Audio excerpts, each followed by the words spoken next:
In order to properly map or track placement, we're going to use T-pins to secure our adjustable mesh cap. With using a large canvas head which measures at 23 inches, the front to nape measurement that measures at 15 inches, we will have to position our closure at least half an inch or an inch above 15 inches. If you position the closure exactly on the edge of the cap, this will give your client an improper fit.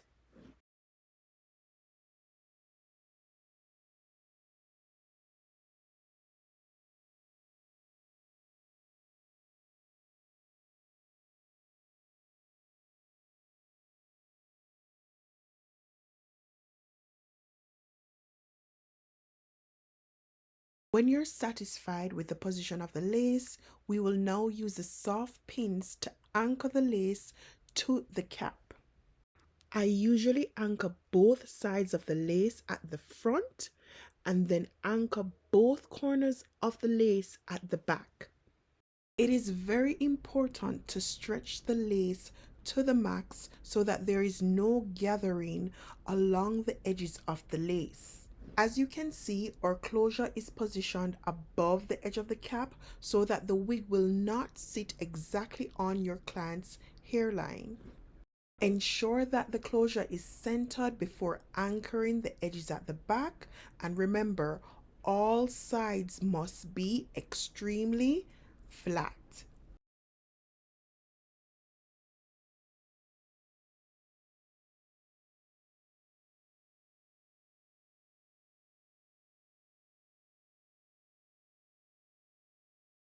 And now I'll be using a metallic Sharpie to draw the guidelines to outline the closure.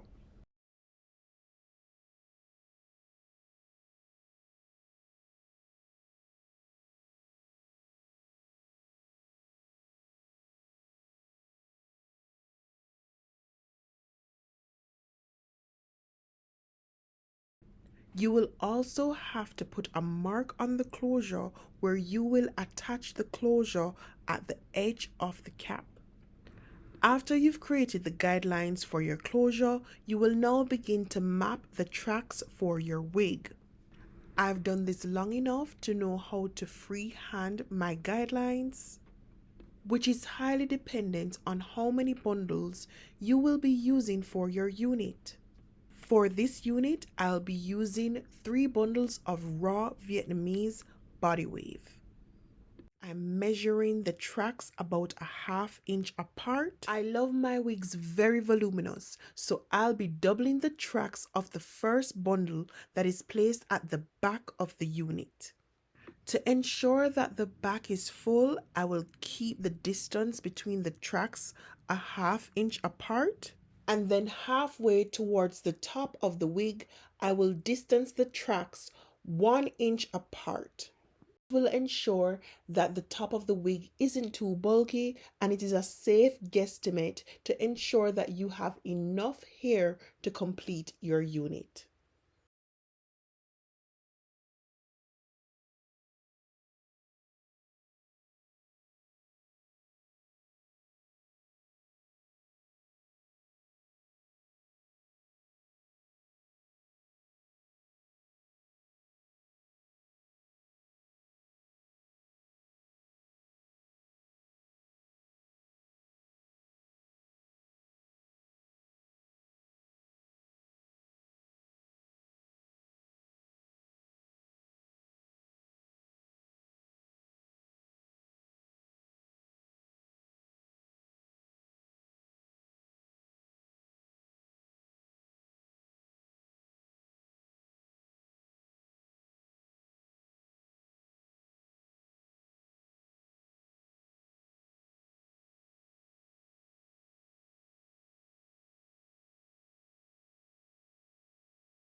Now that we've completed mapping or track guidelines, we're going to attach the lace closure to the unit using a sewing machine. It is optional to hand stitch your closure first to ensure that the closure is laying flat.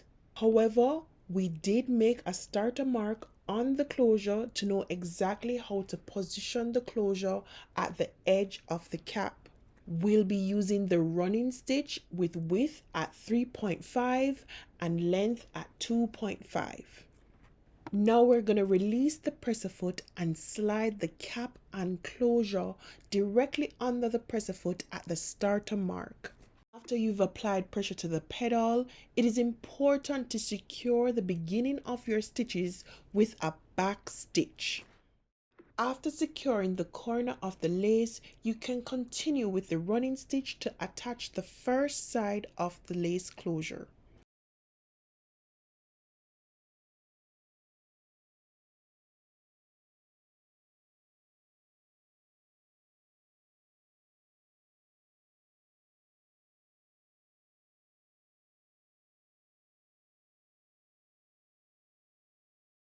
It is my preference to attach the other side of the closure before attaching the back of the closure.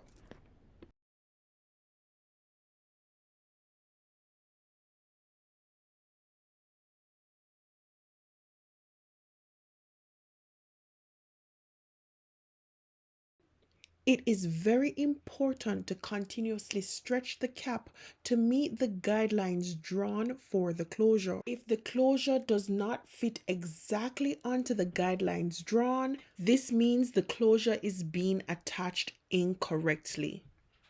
Do not proceed until the closure is perfectly attached along the guidelines, because this will distort the whole make of your wig.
Key tip: always clean up the loose threads throughout the make of your wig.